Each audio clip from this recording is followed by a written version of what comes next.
What's good, YouTube? It's your West Gate Jordxn. In today's video, I'm here with another vocal melody hack for you,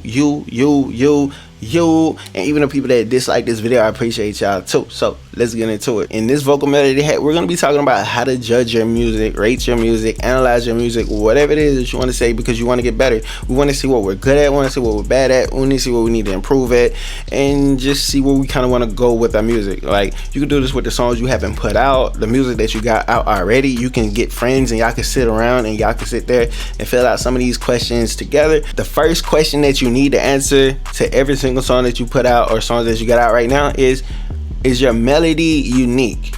Are your melodies unique? That's the first thing, because if you're rating your music, you kind of want to look at it. A lot of people gotta be like, yo, are my melodies good?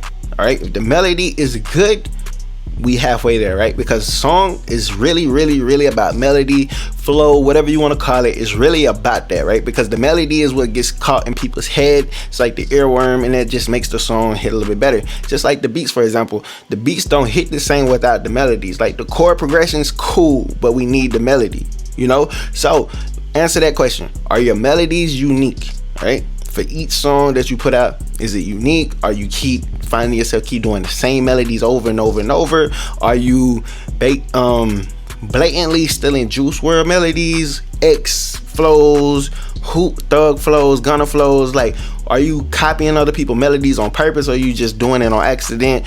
Or, like, what's up? Like, are your melodies unique? That's the first thing that you gotta answer. The second question that you gotta ask yourself when it comes to judging your music, analyzing your music, or rating your music, is your hook catchy?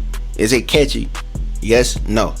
All right, if you say yes, is it really? And if you say no, how can you make it better? Like, is it the beat selection? Is the hook too long? Is it too wordy? Does it need to be reduced down some? Is it too long? Like, do you have a hook that's 12 bars, or do you have a hook that's more like 8, 10? Like, is your hook catchy? Like, the overall meaning is like, because that's people's favorite parts of the song, right? Because people love hooks, right? And hooks get people attention. And with songs getting shorter, right, that means the hook really got to catch people's attention for them to play the song over and over and over and over and over again. So look, second question, is your hook catchy? Yes, no. If you choose no, write down what you need to improve on. And the third question that I need you to answer is, do your songs have movement? And what I mean by movement, I'm like, just, does your song start somewhere and do you experiment with different flows and energy and delivery and end somewhere else? Are you taking your listeners on a journey throughout the song, or are you just staying monotone? Right? Because if I was literally talking monotone throughout this whole entire video, you probably wouldn't even watch me. I sit here in the way I talk, and I deliver certain things a certain way to get my point across, so you can be like, oh, he's not being boring, he's talking with emotion. Like, you know, you kind of want to do that. So if people have been telling you your songs sound a little blah, they need a little something else, add a little movement. Like, go up in the vocal range, go down in the vocal range, deliver differently, switch flows, you know, because like, if you start here and you end here, that's bad, right? Like, I could deal with it. Like, if you start here and go up and down, up and down, up and down, up and down, and end smooth, that's cool. But at least you got the listener on the journey, because you're taking people on a ride. Like, think about it.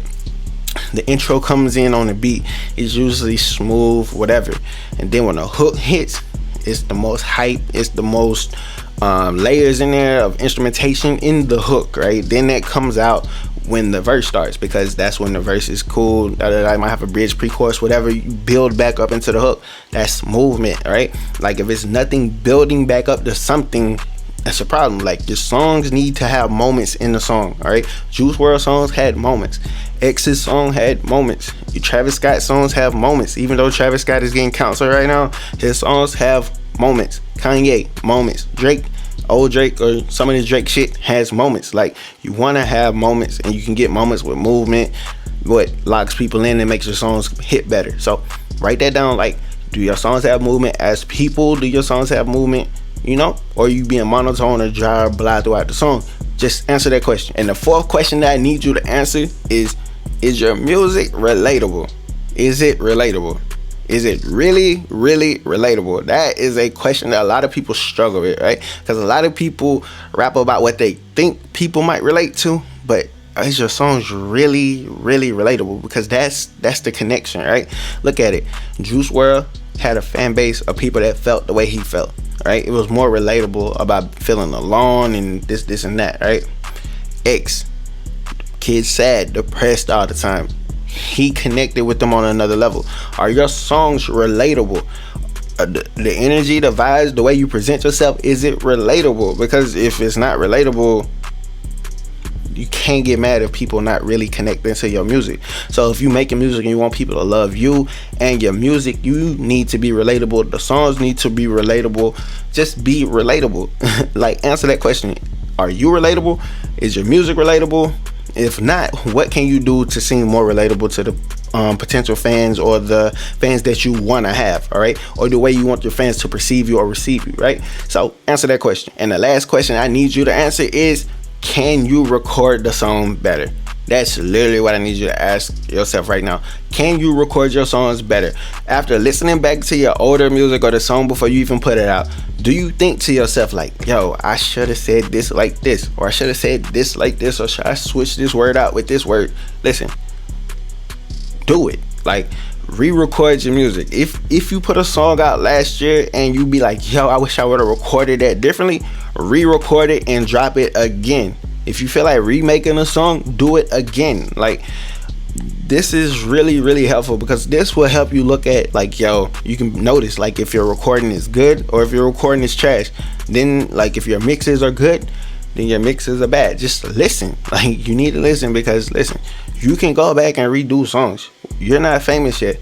You're not famous yet, right? So ain't millions of people haven't heard your song, right? If you got 20 people or 100 people that heard the song, yo, they will probably, and they loved it, they'll probably love it again if you redo it and get better. Think about the other million people that can potentially come across your song if you redo it, because you probably got better than the time you did it last year. Go back to your old music. That's what I'm saying. Go to your old music. See if you get inspired again to re-record something again. Right? Recording is everything, so you can really look back and see what you really need to work on if you judge your music honestly and have people around that you can really trust their judgment. But listen, I'm just saying, man, like, this is the easiest way for you to start out to judge your music. It's other ways and questions that you need to answer when looking into your music yourself, because a lot of people don't be honest with themselves because they think everybody's hating on them, and most of the time people are not hating on you. You know what I'm saying? Like, if don't nobody know you, it's really hard for people to hold you back, right? If don't nobody know you're a rapper, can't nobody hate on you. And that's a lot of people's that's another problem for another day. But listen, judge your music. This is the only way you can improve, for real. You gotta know what's wrong. Like, if you go to the doctor and you don't know what's wrong, you can't really get better. You know what I'm saying? Exactly. You can take all kind of different medicine and stuff like that and hope to find something that makes you feel better. But if you know what's wrong, you know what I'm saying, you can really focus on what's wrong and improve on it. I'm not saying you can become the best at whatever, but if you're down here at your recording or you're mixing, a little time, a little practice, a little effort, a couple months, you might get here. You know what I'm saying? Everybody's ceiling is different, right? Just because you put in a lot of time doesn't mean you're gonna go here. All right? Like, you get what you gonna get, man. You put in the work, and what's for you is gonna be for you. You know what I'm saying? But analyze your songs, because I want you to get fans. I want you to get more streams. I want you to book shows. I want you to charge for features. I want you to win as an artist, man. I'm a pro artist. You know what I'm saying? I'm here to inspire. I'm here to motivate. That's what I'm here for. You know what I'm saying? But listen, make sure you like, comment, subscribe to the channel. It's your boy Jordxn. I'm out of there. All right? Cool.